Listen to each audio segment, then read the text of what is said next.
لکھا ہے کہ ہارون رشید نہ دریا دجلہ کی سیر کو گئے. ہمیشہ دعا کرنا یا اللہ کرسی دے لیکن کرسی کے نشے سے محفوظ رکھنا. جب یہ کرسی کا نشہ سر پہ چڑھ کے بولتا ہے نا تو بندہ ویسے ہی باتر کرتا ہے. بادشاہ تھا نا حضرت, وہ دریا دجلہ کی سیر کرنے کو گیا تو ایسا دماغ میں خناس آیا کہ وہ دریا کو مخاطب کر کے کہتا ہے, او دریا تو بھی تو میری سلطنت میں بہتا ہے, چل تو بھی مجھے ٹیکس دے. تو لکھا ہے کہ دریا میں نے ایک بھور اٹھا, وہ پانی گھوما اور جناب ایک وہ کشکول ہیرے جواہرات سے بھرا نا ہارون کی کشتی میں آ کے گرا.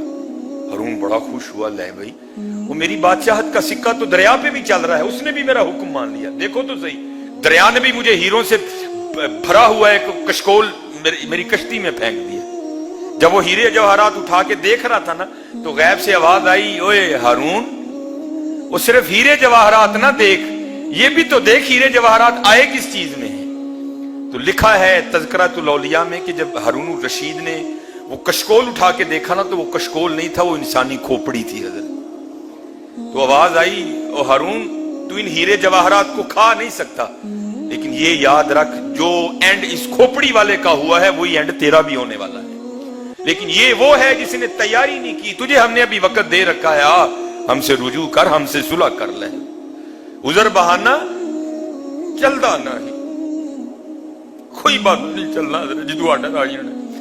پتر تھی بیوی بچے جوائی کڑم سارے حضرت میرے آلے دوالے کھلوتے ہونے نے, جدو آڈر آنا ہے کسے کو بھی نہیں رکنا, انہیں لے جانا سارے نے بچو منو لے جانا ہے.